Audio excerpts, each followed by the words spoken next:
सत्संग सब भक्तों को।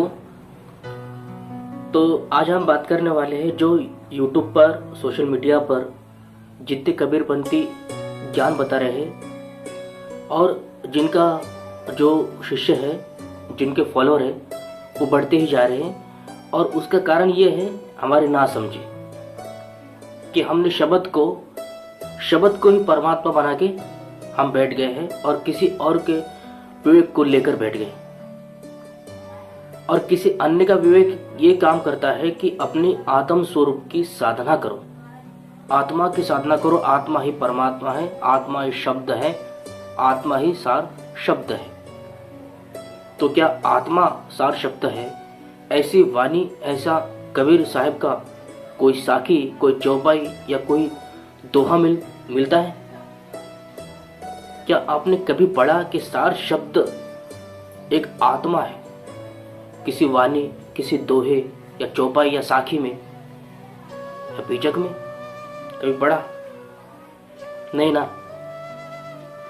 तो ये बात आप हमेशा याद रखना, ये कबीर साहब का ज्ञान नहीं है। आत्मा परमात्मा है नहीं।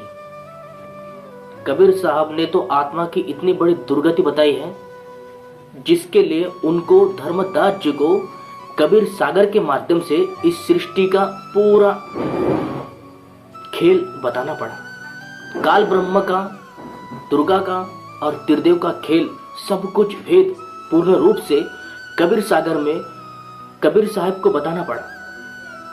तो इस सृष्टि का जितना भी सारा खेल है, सृष्टि में जो भी कुछ हो रहा है और जीव जितने भी मरते हैं, जन्म मरण में फंसे हैं, ये सब कुछ एक काल का षड्यंत्र है, इस काल का जाल है। और इस काल को ही काल ब्रह्म कहते हैं। ये त्रिदेव का पिता है। लेकिन हम इस संसार में ही बैठे बैठे अपने स्वरूप को प्राप्त नहीं हो सकते हैं। ये झूठे गुरु का मत है कि बैठे बैठे ही अपने आप को आत्म स्वरूप की प्राप्ति हो जाएगी ध्यान साधना से। कभी नहीं हो सकती। मान लो अगर कोई विष धर सांप ने किसी को काटा है, तो क्या वो सांप का विष कोई ध्यान से उतर सकता है या मंत्र से उतर सकता है?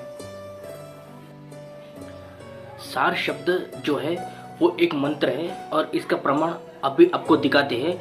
मुक्तिबोध नामक अध्याय है कबीर सागर का, उसमें कबीर साहब ने बताया है धर्मदास जी को, ये जो आदि नाम है, आदि नाम कहो, विदय शब्द कहो, सार नाम कहो, सार शब्द कहो, एक ही बात है।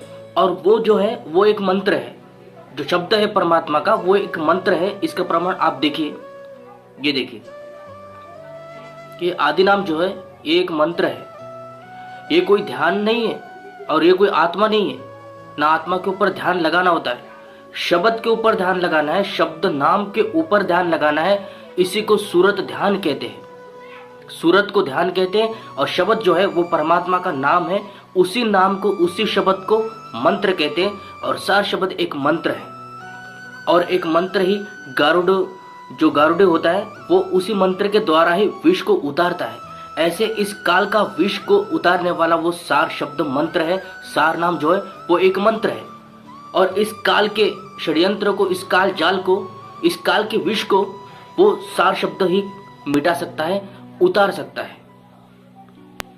वो बिरुली मंत्र है भाई, बिरुली मंत्र, उसे ही बिरुली शब्द कहते हैं। शब्द नि अक्षर कहा जाता है उसको। होठ और कंठ उसमें नहीं लगते हैं। वो ऐसा सुमरन जाप है उसका जिसमें होठ और जिह्वा, एक कंठ का उपयोग नहीं होता है। वो इनसे परे है, इसलिए उसको 52 अक्षर से परे बताया गया है। वो अक्षर कोई बनता नहीं, वो नी अक्षर की साधना है। वो नी अक्षर सुमिरन बन जाता है।